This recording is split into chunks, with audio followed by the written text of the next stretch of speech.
Hello, lovers and legends. Hello, my name is Tilly Moore, and this is episode 26 of Love is a Battlefield, the Domestic Violence Podcast. Welcome, welcome. Now, today's episode was going to be about one of the usual topics we have on here, one of the terminologies quite common in domestic abuse. Now, I love learning about those, so it is going to come up in the next episode, but because it's Christmas, I thought, 'tis the season to be jolly, or as a narcissist will think, 'tis the season to destroy.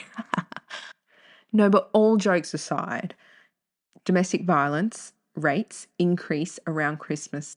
Now, this isn't just some wishy-washy thing we've all come up with where we've gone, no, it was bad for me, so it'll be bad for you. These are literal stats. Now, I've searched the web high and low to find some factual stats.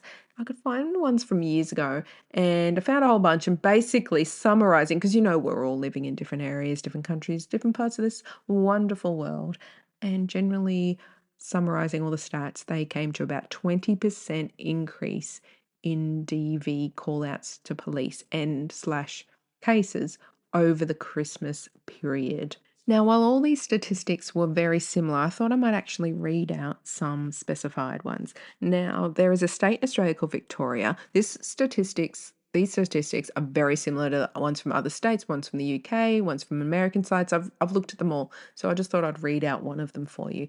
Now, this says 2/3 of DV, domestic violence, assaults in that one state in Australia called Victoria in the year where they did this study. It was, I think it was 2022 or 2021. 2/3 were just over the Christmas New Year period. So, okay, take yourself back to like year 4, right? You're learning your fractions and whatnot. I think it was year 4 at primary school, we're learning our fractions. Don't know what grade that is, the equivalent overseas. Similar, same, but different. Now you've got your circle. So it's like a pizza. Now you've cut your pizza into 3 fat slices, just 3, the whole pizza, 3, so thirds. Now imagine the 2 of those 3 fat slices is the DV cases just over Christmas, New Year. Now Christmas, New Year, that's a matter of days. And then there's only 1 big fat slice left for the rest of the entire year. That is such a dramatic thing in this state of Victoria for the year they did this study. That is ridiculous, the increase. Now, why? Why do abusers and narcissists, who are abusers, narcissists are abusers are narcissists, like it's sort of interchangeable, really. Am I right? I'm all right. So, why do they increase their violence?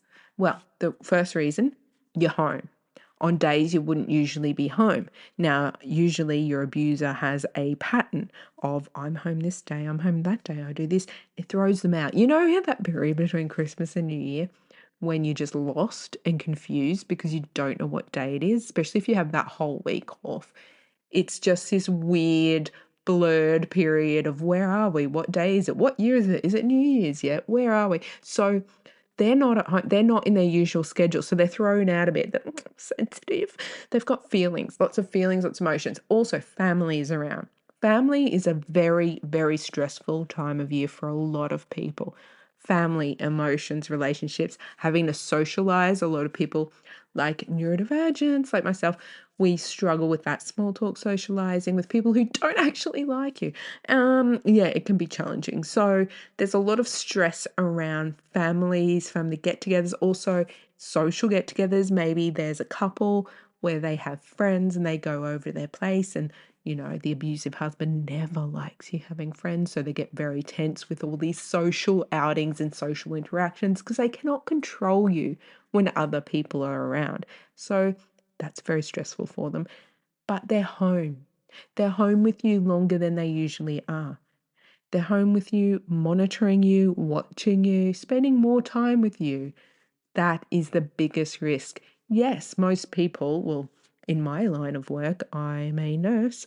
Most people have to keep working during the holidays. However, the average kind of business hours people get to have at least those few days off. Another thing I've thought of is kids. They're around the kids. You know how usually they're avoiding the kids because they fake, they have to mask, they have to pretend to love their kids because they're usually gaslighting them and using them as little weapons in their little games that they play against you.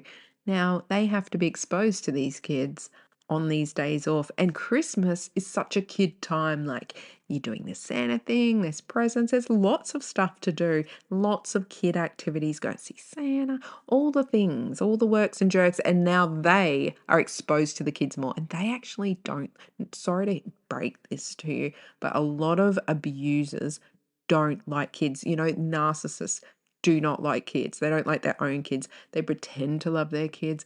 They use their kids. There's a lot of there's this type of personality I've noticed with some kind of less narcissistically but more boganly abusers where they get their kid and they're like, I love my kid so much, man. I freaking give my kid, man. Oh, man. And then get really weird about it. But at the end of the day, they see the kid as a possession. They don't actually go out of their way to do anything for the kid, do activities with the kid. The kid can come along with them for their hobbies and their interests, but they don't actually like spending time with the kid. They love using the kid against you. Please know I am generalizing. I'm sure there is people who do love their kids out there. But when it comes to abuse, when it comes to narcissists, like actual abusive narcissists, when it comes to these actual murderers who are unaliving, oh, I'd have to say unaliving because I'm not on TikTok. Yay! I've been on TikTok so much lately. I've just got into the habit of, in general, everyday conversations going, oh, they were unalived, instead of using the word murder because of how restricted you are on TikTok. And when you're making a TikTok and you say murder, you're like, or you say the word kill, you're like, gotta record the whole thing again. Anyway, so murder, I can say it, murder, murder, murder, murder. Oh, don't tell TikTok. Anyway, so basically, this is not a one size fits all. These are just observations like that I have noticed with some people that narcissists cannot love. They cannot love. They don't have the capacity to love. And these are the kind of people who go on to, like, not all of them, I mean, but a lot of them. Narcissists are the people who are murdering their wives in droves, wives, partners, girlfriends. They are the murderers. So murderers, and you're like, oh my gosh, what are you saying? They don't like my kids. Well, murder is murder. That's really bad. It's actually not good. So, of course, someone who's got a brain that's capable of thinking and justifying literally ending the life of a woman for her literal existence is probably not going to have the capacity to love and be a good father. And I feel like at this time of year, there's extra pressure to put on that father mask. And they're like, oh, because, everyone's tired at this time of year. They're exhausted. It's hot in Australia. It's very, very hot in Australia. Freezing cold in the Northern Hemisphere. So we're all just temperatured. But you understand what I'm saying. There are a lot of elements at play. The natural element of the weather, also being home with you, with the kids, if there's kids involved, and with family, relatives, friends. Also, the home alone time with just you and them, where you're not doing anything. So it kind of if you're in a bit of a toxic relationship and you have some days off and you don't have any plans, and you're kind of forced to spend time together. And that's when you really realize that the cracks are showing in the relationship because you're realizing that this person is like not really liking me. And it just, when you spend entire days together, when you're in the honeymoon period and you spend entire days together, it's like amazing. Well, the opposite of that, the toxic, horrible, narcissist, abuser period, when they're, demasking and just being horrible, well, that is exposed in that same way. When you spend 24 hours a day together, that's when the cracks show. That's when how the relationship is actually going is showing. Going is showing. I'm rhyming. I'm a poet, but I don't know it. Do you remember people saying that at school? I don't know if people said that to you at school, but we all went around going, I'm a poet, but I don't know it. Oh, but it rhymes. Oh my gosh. Oh, gee, Willy Wonkas, I actually want to apologise now. I was about to say, oh, sorry for me, sorry for my personality, but I've only just posted a TikTok literally yesterday where I've realised a lot of women, especially in TikToks, apologise. They apologise in the TikToks. Oh, sorry about my hair, I just woke up. Oh, sorry about my makeup, I haven't had time to do it. Sorry about that noise in the background. Oh, sorry about my dog, he keeps jumping. And then I realised that men in their TikToks, I've never heard one do the same. Like said, sorry for the background noise, sorry for this, sorry for that. So I've made a TikTok going, hey girls, we've been apologizing for all these little things because we are raised so critical. Like we are always criticized. A woman speaks, you criticize the way she looks, you criticize her hair, you criticize her voice, you criticize the word she says. You try and mansplain to her that she said the wrong thing. So maybe she should try and learn from you. We are criticized all the time. So I made a TikTok saying, hey, don't say sorry all the time. And literally just then I went to say, like, after being a loser head and saying all that crap about rhyming and stuff and going on my usual tangents, I went to apologize for my existence, for my personality, for my ADHD. And I think we need to stop doing that. You need to be you, and people who can tolerate you and will like to listen to you on this ear device that you're currently on will listen and go, oh, yeah, that's weird and cool and whatever. And then other people will be like, oh, I'm too posh. I can't stand this girl. She keeps going off topic. I want some hard facts. Get on Google, bitch. Anyway,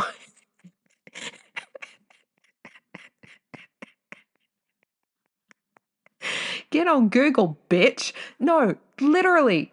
Why no, I mean yes, because I don't mean no means oh shit, don't say that. Fuck, we're done for now. No, what I mean, what I'm trying to tell you is don't say sorry.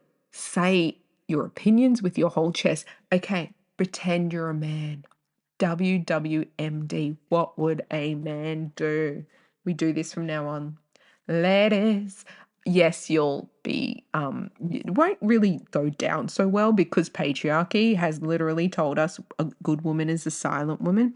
But have a crack. Let's change patriarchy. Let's just be the people that people don't like very much in this generation, hoping that in the next 1 or 2 generations there is some change and that we can have some change and be heard and respected and maybe, just maybe treated almost as respected as a man. Almost. Oh, can you imagine if you're born a male? This is what I said in my TikTok. I said, can you imagine being born a male and just every time you spoke and had an opinion, people around you, like your parents, teachers, friends, colleagues, everyone, just listened to you and respected your opinion? Can you imagine that? Just imagine being a boy. Anyway, fun reflection. Not really. Back to it. So there is an article I actually wanted to share. Now, this is from the New Zealand Herald, and it's about a lady in New Zealand who has been through some pretty nasty domestic violence and she's escaped. Now, I'm going to share my own thing later, but this one I wanted to read because it really shows and puts in perspective how bad it really is at Christmas time. So here we go. Now, her name, they've made it Kate, but that's not her real name, obviously. She said Christmas was hell every single year. Oh, sorry. Better let you know. The website nzherald.co.nz. Christmas was hell every single year. Explaining every purchase, hiding gifts so as not to get in trouble, secretly buying a Christmas tree and quickly sneaking it out of the car before he came home, then dreading the response, feeling so sick and so afraid of what he was going to say and of the many days of punishment that there would be because I'd bought a Christmas tree. She was married for 15 years to a man who she initially thought was her perfect match. Oh, girl, we have been there. Love bombing. He was successful, a professional. He loved her and her 2 little boys. He was everything she wanted. Aren't they all? But soon after their wedding, everything changed. Sorry, I just can't help myself. Dramatic effects. It was almost instantaneous. Everything deteriorated. Unfortunately, I was married to a narcissist. Oh, he had no empathy, never acknowledged anything he did wrong. He never said he was sorry. If anyone was hurt, he would say it was because we'd brought it on ourselves. Classic narc move. Now, she actually goes on to say that he sat her down at around Christmas and said, here's a list of rules. And they were very, very strict rules. And he said if she did leave him, he would take the house, he would take her daughter. They always try and get custody of the child. They don't want the child. They just want to punish you by taking your child from you to punish you for leaving. Now, when he gave her this list of rules, a literal list, and demanded she agree to live by them, she knew she had no choice but to leave. She said, if I didn't agree to the rules, then I had to leave, but I couldn't agree to it. Now, her sister was actually with her when she tried to leave. And he was violent toward both her and her sister. Usually, so around your family and their family, they will always try and be Prince Charming, right? But if you are leaving them and there is one witness, especially a female witness, they will turn on them too. They will be violent toward them. They will initially try and convince that person, oh, she's not well, she's crazy. But when they see that, hey, like that sister would have been like, yeah, bitch, we're leaving you. I've said bitch a lot this episode. Bitch, we're leaving you. We're packing up, and she's going. When he saw that he couldn't manipulate the sister to buy into the she's crazy thing that they always try and convince your family of, then he would have naturally got violent to her. The mask would have come off for the sister. But the mask doesn't necessarily then come off for anyone else. It's just that he couldn't manipulate the sister. He couldn't control her, and he was cornered into a situation where he was like, I need control. And so he just revealed that he was abusive and abused her too. I have heard that so much of a sister or a female friend going over to help. And initially the man tries to be all charming and manipulative. But when he realizes that friend or sister is actually there to support the victim and they're planning to leave and he's losing control, when they are losing control and you're walking out, that is so dangerous. So he was physically violent to both her and her sister. And so that's when her sister, he tried to block Kate leaving the house, and her sister called emergency services. And she said, I wouldn't have got out if someone else wasn't there and someone else didn't call the police. She was too scared. She thinks she would have stayed in that relationship forever. And it just happened that her sister, she had a sister, lucky girl.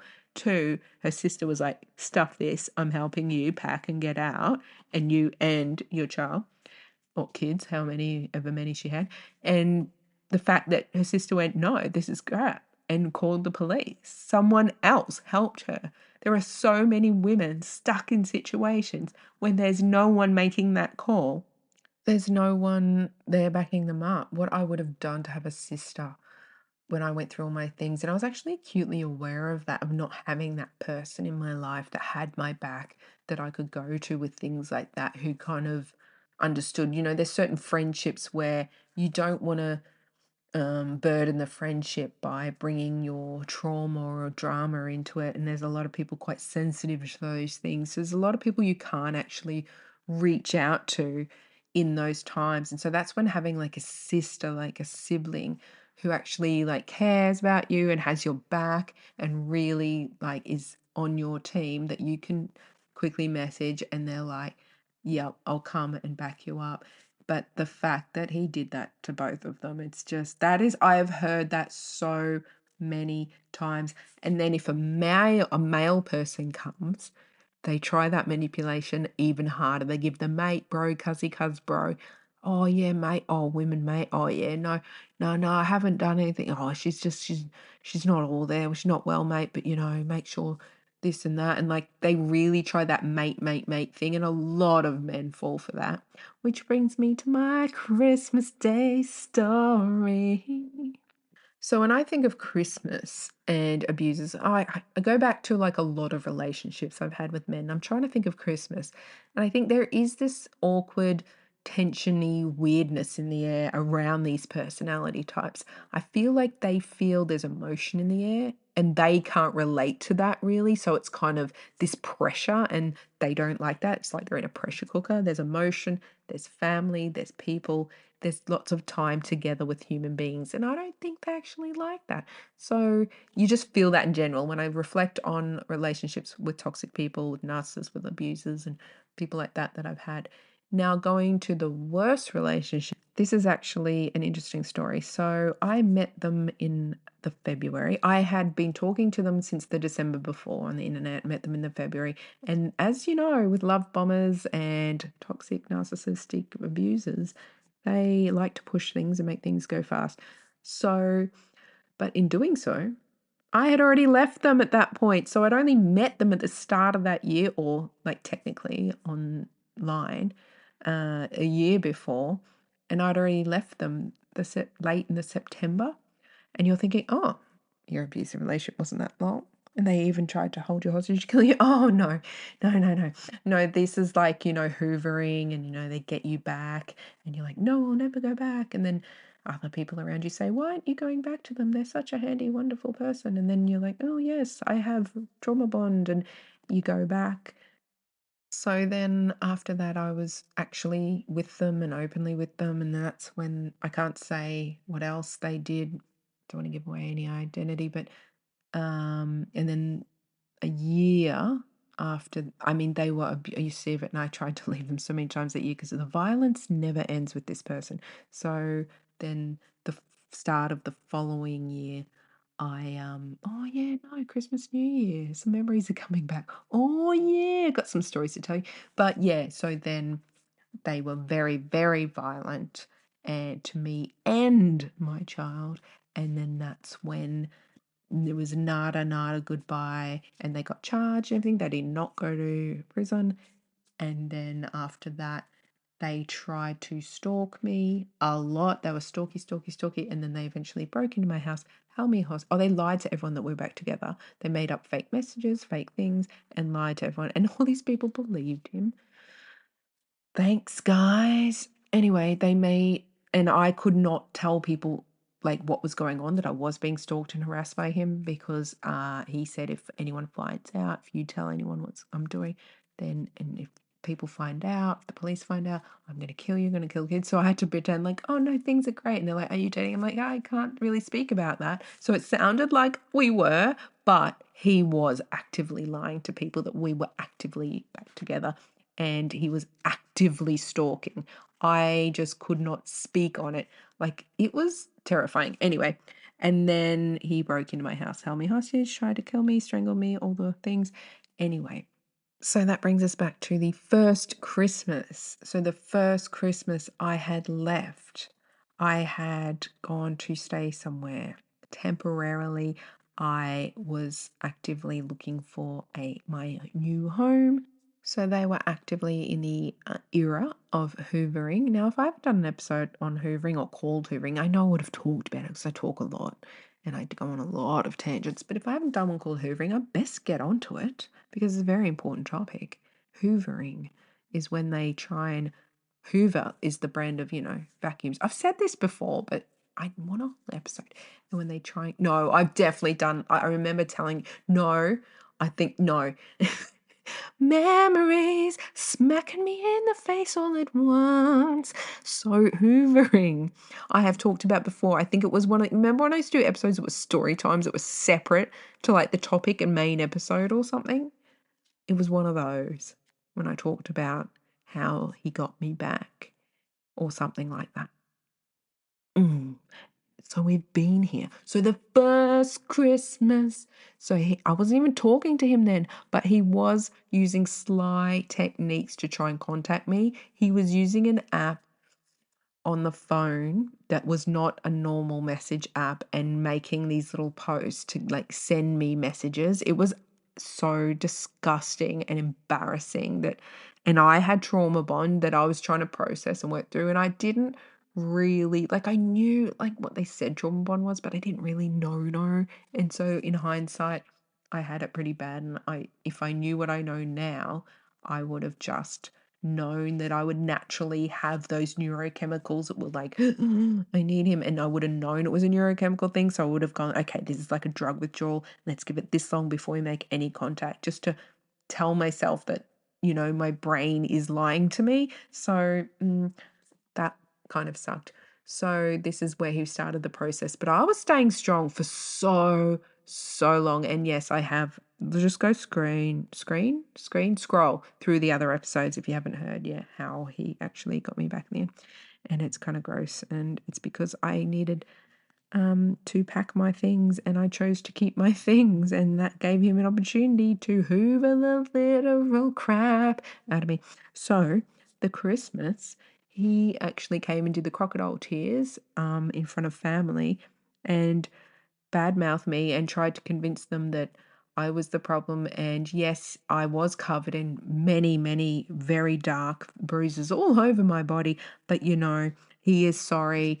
He's very broken, and he's promising to change. And he did the whole fake tears thing, which he has admitted was fake tears, and tried to manipulate the living crap out of the people around me to try and get them to encourage me to go back, and it worked. Fun. And so that was that first Christmas. I don't remember the actual day. Oh, yes, I do. Yes. He wasn't there. Oh my gosh. He was not there. And I was already like feeling the hoover, feeling the trauma bond. So I was still wearing my ring because we're going to see relatives, right? And I wanted them to, I didn't want anyone to know what was going on. Didn't want anyone to know I'd gone through DV, because I'd had a whole lot of really fucked relationships before, and I was so ashamed. And that's what made me kind of go back and try, was this shame of failing in relationships in the past. So I had my ring on, and as far as everyone knew, according to my Facebook, according to everything I'd told them, I was engaged to this guy. And I said to someone, could you not tell everyone what's happened? And they're like, no, I won't tell.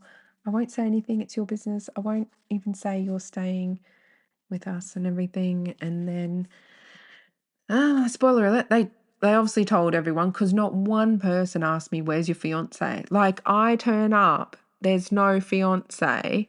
No one wonders, oh, is he working today? Usually you get is he working today? Because they had met him. They knew him. So it was very obvious that somebody spilled, and they knew that. So that was that first Christmas. Very awkward, very weird. I was in the whole trauma bond. He was trying his hoovering best, and Christmas Day he wasn't there with me, but he definitely left his mark with the whole awkwardness and all the secrets and crap. Blech. Anyway, the following Christmas, he was... had he already met that relative? No, I don't. No, it was the first time he was meeting a particular relative of mine that I've always been like a puppy dog with, oh, love me. And they've always rejected me and been like, no. And I message them and they just ghost me. And yeah, it's pretty sad. But so there's a lot of emotion there with this relative. And they pretended they were, oh, I just want to ask you questions about them to, I really want them to approve of me and everything. And it just came across like, a normal guy would ask that, but he was information gathering, the whole relationship. He was information gathering about literally every aspect of your life. This is what narcissists do. Time when he's about to meet this person. So he's getting extra information. You know what he did? You know what he did on this Christmas? He became what he believed from the information he got from me would be the ideal, male to this person. So he lied about fishing and he lied about certain interests he had, and he intentionally wore a certain outfit. I can't reveal what it was because that might identify things, and we just don't want to go there because these little bitches love a defamation case. So, but he wore a specific outfit that would please that person, and he wore it in a certain way. It was, when you look back, you just laugh, but he tried to become this blokey bloke person, this whole persona that he assumed this person would like, and he worked on them. I have never seen a master manipulator at play like that. This person, if they could turn manipulating into a career, into money, they would be so rich. Use your skills to do good in the world. I don't know how manipulation can do good in the world. Maybe the FBI or something I don't know. But watching him at work, I was floored. He got this person to just talk to him the whole time, and this person who rarely approves of anyone was putty in his hands. He treated my abuser, the best he'd treated anyone I'd ever been with. And this is the man who broke in my house, held me hostage and tried to murder me. And that's the one he treated the best because he was such a good manipulator of both men and women. Do not feel bad if you're out there and you've been manipulated. Don't think, oh, I'm so weak. No, this manipulator and every other one I tell you, they're very good at manipulating both men and women. And it's very important. They want to isolate you so that when you try and leave, they then do the smear campaign. And I do believe he attempted to do that with this person because he added them to like Facebook or something that day, which I was not happy with. And he's like, why? We're getting on so well. And he had this glimmer in his eye because he would never get on with him. He made up this whole fake character persona to manipulate and groom this relative of mine so that they would think that they got on well and were friends, so that if I left him, I would also have to pay, not in all the 65 other threats and ways he said he's going to get revenge on me if I leave, not by murdering me and my children as well, not by breaking in and, doing all that, but also by shattering the relationship with this person that was already so fragile, that he would then make sure that they really, really hate you and never speak to you again. And he knew how much it would mean to me if this person was more in my life and stuff. So yeah, he did that. So he was spending the whole Christmas. Oh, he came late. He was working, and then he met him after that, and then he just cornered him and he is quick on his feet. So that was amazing, master artist at work. And on the day it felt good because, oh, you impressed my family, but like, you're my abuser. And then when I went, nah, this guy is not improving. It's not any medical cause or anything else. This guy's a violent abuser. My life is at risk. My kid's life is at risk. And I left. Yeah. Looking back at that Christmas day, it was like, I just wish you weren't there. At least he wasn't there for the meal. The best part, am I right? Yummy, yummy. Anyway, so that was that Christmas. And then let me think, finally, the next Christmas was the best. 'Cause guess where he was the next Christmas? I put you in a cell. You said, no, I'll kill you, but you put in a cell. This Christmas, you're back in that cell. I hope you learned your lesson. Yeah, they don't learn their lesson, but it's probably one of the nice things I could have put on the end there. Well, actually, do you want to know what I first sung when I actually had to go back and cut and put like, learn your lesson, because I said something very inappropriate thing that men fear happening to them in prison. I said something, I hope you're getting it bad up your butt or something. But that's not what, you're not meant to be vengeful. You're not meant to be about revenge. Two wrongs don't make a right. It is so good when they're in prison because you are safe. Everyone is safe. All the other women who will not date this, but who will meet this guy on an app will be like, oh, I've met this wonderful, amazing guy. They're protected while he's in prison. Future women, children, the earth. The earth unites as one when he's locked in a cell. So he's coming out again soon anyway, just to wreak more havoc on females. So there are women in Australia. I could actually tell you the area, but I won't, because these bitches love defamation. All right, so that's my Christmas stories with that guy. And no. So this is the Christmas that he did the grooming of the male relative. Basically, things were not okay at the Christmas. Well, things are never okay with them. They're okay for a little. I remember we used to have this thing where it'd be like, try and go so many days without being violent toward me. Okay. And I'm never, as I've said many times, never violent towards him. So there was no reason. It made no sense. And he would try, and the most he ever got was, I think, just under 2 weeks. and he was trying to get 2 weeks again. 2 weeks. You know those things that workplaces have? How many days since the last incident? We were trying to get over that 2-week mark. He never did it. And it's not like it was every 2 weeks. It was like every day or every 2 days, 3 days, 7 days, 8 days. It was just constant and always varied and always different reasons and excuses and then this and then that and always different ways of manipulating me and trying to convince me it's all my fault and this and that. And yeah, just absolutely messed up. So anyway, things were not good, but Christmas Day was coming and there was this dude in my life and I had to make a decision if he's not coming over at all and I pretend I'm single, or if he is and I know that they knew and they'd heard about him. So there was someone around and they knew I had someone. So it was really awkward. I couldn't just not have him there. And this was like on a good day where things were kind of okay. So he did get introduced, but then he, went all manipulation, groomy, weird add to Facebook mode, knowing I'm still actively trying to leave you.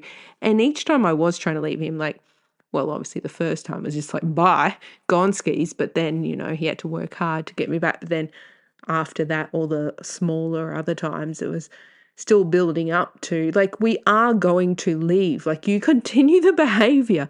I would sit down and say, if you keep being violent, people will keep leaving you. So they act so surprised when you go to leave. It's an act.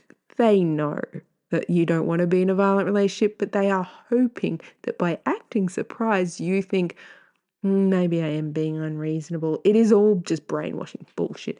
Anyway, so this is the New Year's, right? So by New Year's, which is days later, we weren't together. I was setting boundaries. And I don't really remember details. I just remember he damaged my vehicle. I think he had visited or something and he grabbed some stones and scratched all down the side of my vehicle and all across the back or something. He would damage my vehicle most times. Every time I said, I don't like being abused, I don't want to be with someone who abuses me. And I'm actually saying it in this tone and this volume. You can't match their nutso energy because it will just give them an excuse and a reason to nutso up to the next level. And it's so dangerous up there. So you talk to them just calmly like this, I cannot be in a relationship with violence. And if I say that, he will just go and key my car and pretend, I don't even know how that got there. Because he had to feel this satisfaction, this control, this power, this sick kind of, I showed her kind of thing. It's disgusting. So I actually spent that New Year's sitting on the couch watching the fireworks and going through files of CCTV because he had convinced me. Well, not really, I was sus, but it's so hard to explain when someone's trying to manipulate you and you love them and trust them, but then they've done these other bad things. It's a whole confusing bubble, but basically he tried to convince me a gang of youths came past and scratched my car, and that's how the scratch got there. And I was like, no, I think you did it the other night when you're upset. And I did have CCTV of him doing one massive scratch all down the side, but then there was another scratch on another night. And both of these nights I had asserted a boundary calmly, as I was saying, and I'd said, I don't want to be with someone like that because he kept doing these behaviors. And so upon leaving, when he finally leaves, he's like, I've got to show her. So he scratched, every panel of my car had a intentional damage on it. So that's fun. So I spent New Year's just going through CCTV because I'm like, I don't think it was, but I was hoping to find him or the youths. But the date he had convinced me it had happened and that I sort of half agreed, oh yeah, that happened then. It was wrong. It was actually him doing it. But when he was abusive, he would intentionally either turn off the power to the house or he would instantly go in and unplug the CCTV. If he knew, they are that calculated. They plan, they know, they come into your house or they go, switch, jerk or hide or whatever. They know when they're going to start abusing you. So they go, he would come over and act great, nice. And then I wouldn't even see it. I must have gone and done something or turn my back for a second. He would quickly go into this spare room I had CCTV box in, and he would go and unplug it from the wall and quickly come out. And he would always do that. Or if he started escalating and getting, in that mood where he's just like that, very evil, he would quickly go in and do it, and he would always unplug it. And when he went to prison, he had done that, but he did it too late. The CCTV showed him breaking in, robbery at night. No, burglary. That's his charge. It was in another episode. Burglary at night with violence. That's the charge he got for that. Anyway, so that is that other Christmas. And then it brings us to the third one, which was the greatest of all that made me sing before. You don't want to hear me sing again, do you? The first Christmas I had already left you, and the second one you were a groomy, violent poo. But then the year came that was the best. It was when you were in a prison cell. Prison cell. Or we could say, last Christmas you were finally free. Then you did it again to some lovely lady. This year you're back in that cell. I hope your roommate smells. That's actually a very PG, very friendly, nice. Honestly, I still have that underlying, don't say anything that would really, I mean, just speaking is going to grate this person's gears if they ever found this, hopefully not. But don't say anything, that's really mean.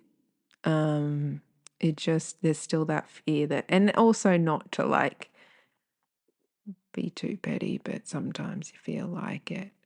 But I shall strive on to be the bigger person and do good from what happened. And because if you can't bring joy to others, and that is my conclusion. I was thinking about it before. So Christmas is a time of joy, peace, love, family, everything. So for Christians, Christmas is celebrating the birth of their Lord and Savior Jesus Christ. For non-Christians, it's about family, it's about friends, it's about joy, peace, it's about giving and sharing. There are some religions that don't celebrate Christmas, but the vibe around the place, it's still like a holiday season. You're not working every day. It's really good. And so the whole premise of Christmas is joy and people. And that's, I think, the one big underlying cause of why domestic violence is increased is because these people are evil. Oh, I should do an episode on narcissism and the spiritual side, but once you touch on spiritual and demons and stuff, you're sort of getting near religious things, and then people can get their knickers in a knot, and you don't want to upset anyone. So maybe I could talk about it sometime. We'll see, because there's some juju. There's some juju happening. Anyone who's been with an abusive narcissist has seen those eyes, and they've seen that flicker in their face, and they've just seen the evil in that person, and their whole demeanor and everything change. And you're just yeah, there's some juju going on there. So maybe, possibly, we might talk about that sometime. But and that's probably why they don't like happy things. They don't like Christmas. They don't like Easter. They don't like celebrations. They don't like anniversaries, weddings, all those things, parties, fun times. They want evil terror times. Anyway, I'm going to stop talking because it is 3:30 in the morning. I said that before, didn't I? I don't know. Maybe I did, maybe I didn't. And I'm really tired, but I do have insomnia. Oh, I went to play Insomnia by Faithless on Spotify into the microphone, just on the down low, not copywriting or anything. And because it's set on talking mode, it didn't pick it up, but it picks up my really bad singing because it doesn't recognize that as music. Fun fact. Anyway, thanks guys. Thanks for joining me on this episode that was a bit here and there and everywhere, talking about Christmas, talking about what these people do. So there is a word of warning. If you are in an abusive relationship or in the process of trying to leave one or sharing custody with one, and you have to negotiate the kids around Christmas Day and everything, just know, one, it's not your fault. Two, their behavior changing around this period, Christmas, New Year's and everything, it's nothing to do with you. It's the juju. It's the juju. We're going to blame the juju. Don't blame it on the victim. Don't blame it on the children. Don't blame it on the pet dog, but blame it on the perpetrator. That is the worst ever. On that note, please save your ears. That was. It's not just the stodgy singing. It was just some random lyrics I made up. Was so bad. It's so bad. It's glorious. Say it with your whole chest, ladies and gents. Yeah. So just know it's not you. It's him or her. But in 99.9% recurring cases, it's him. So please, please, please be safe. Always contact like a DV service if you need an exit plan, if you need to come up with a way of getting away from this person that is safe and well thought out and well planned, or if you need to instantly go, just do what you can do and just know you're not the first to walk that path, but you being safe is what is the most important thing. Be aware of the risk at this time, but the risk always, unfortunately, with these kind of people. And just please stay safe over the Christmas, New Year's period and always. So I wish you the happiest and merriest of Christmases. If you are going through a hard time, just know there are happy, merry Christmases in your future to come. Stay safe, legends, and may your Yuletide be gay. Bye. Love you. Jingle bells, jingle all the way.